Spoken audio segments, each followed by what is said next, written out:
আসসালামু আলাইকুম। ওয়ালাইকুম সালাম ওয়া রাহমাতুল্লাহি ওয়া বারাকাতুহু। কি অবস্থা ভাই, কেমন আছেন? ভাই ভালো নাই ভাই, বিদেশ আইছি ভাই। আইছি কোম্পানির ভিসা কইছে দালালে, কোম্পানির ভিসা বইলা এখন মনে করেন আইছি প্রায় 2 মাস, তো কাজ কাম নাই। ঠিক আছে, দালালে আইনে কোনো খোঁজ খবর নেয় না। 2 মাস আসার পরে প্রায় না খাইয়া ছিলাম 15-20 দিন। তারপরে আমাদের এক দেশি ভাই ছিল বাংলাদেশি, তার সাথে দেখা হওয়ার পরে সে অনেক আমাদের সবকিছু ভাঙে তারে বললাম।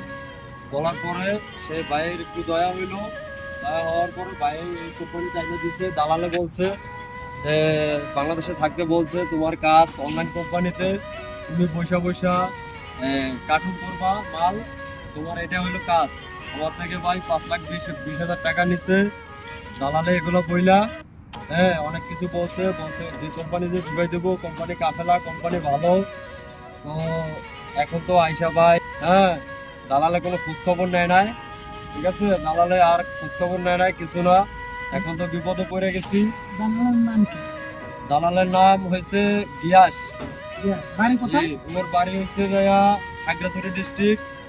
হ্যাঁ, ওইখান থেকে আসছি, খাগড়াছড়ি থেকে আমাদের নিয়ে আসছে। আমরা লোক আসছি 3 জন। আমাদের বলছে এই কাজ, তোমাদের আপ ডাউন টিকিট আছে, তোমরা কাফেলা হবা, কোম্পানি আপ ডাউন টিকিট দিব।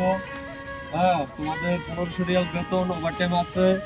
তো আইসা তো দেখি ভাই কোনো কিছুই নাই। দালাল খাঙ্কির পোলা, ও খাঙ্কির পোলা সবকিছু মিছা কথা বলছে। আর মারে চুদি, ও আমার জীবনটারে ধ্বংস করছে। শুধু আমার জীবন না ভাই, ও আমার পুরো ফ্যামিলির ধ্বংস করছে ভাই। ঠিক আছে, আপনার না এরকম আরো অনেক লোক আরো অনেক লোক আনছে ভাই, আমার সাথে আরো 2 জন আসছে। আমরা একই এলাকা থেকে 3 জন আসছি ভাই। 3 জন আসার পরে আমাদের 3 জনারে একই বিষয় বলছে। হ্যাঁ, আমরা বুঝতে পারি নাই। আমাদের বলছে কোম্পানির বিষয় লেখা আছে, নো ডাউনলোড। আমরা বুঝতে পারি নাই, চলে আসছি। এখন মনে করেন আইসা তো দেখি ভাই এই অবস্থা। আমরা 15-20 দিন না খাওয়া অবস্থায় ছিলাম, রাস্তায় রাস্তায় ঘুরছি। ঠিক আছে ভাই, কেউ কাউরে জিগায় না এই বিদেশ বাড়িতে। ঠিক আচ্ছা, আছে, আপনারা কত টাকা দিয়ে আসছেন? আসছি ভাই 5,20,000 টাকা দিয়ে। 5,20,000 টাকা। জি ভাই, তো আকামা কত দিন দিছে? আকামা দেয় নাই ভাই। আকামা দেয় নাই? বলছে 15 মাসের আকামা দিব। দেয় নাই? আমাদের কোনো আকামা দেয় নাই। দালালের আচ্ছা। মারা শুধু, দালালে কোনো খোঁজ খবরই নেয় না ভাই। আচ্ছা, ঠিক আছে। ভাই, একটা দালালের ফোন দিছি ভাই, হুম। দালালে ফোনও রিসিভ করে না। ঠিক আছে, এখন- দালালে বলে যে তোমরা কে, তোমাদেরকে চিনি না। আচ্ছা, এখন আরো যে নতুন নতুন করে আরো যে বাংলাদেশ থেকে নতুন লোক আসতেছে, তাদের জন্য আপনি কিছু একটা বলেন। তাদেরকে ভাই আমি এটাই বলতে চাই, ঠিক আছে, এই বিদেশ ভাই অনেক কষ্ট ভাই। হুম।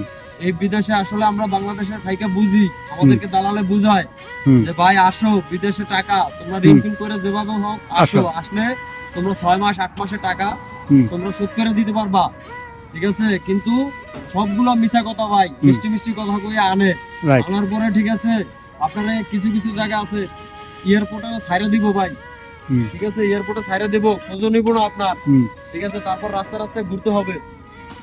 এই হলো পরিস্থিতি ভাই। আমি আচ্ছা। বাংলাদেশের ভাইদেরকে বলতেছি, তাদের উদ্দেশ্য নিয়ে তারা যেন বিদেশে এই দালালের কথা শোনা না আসে।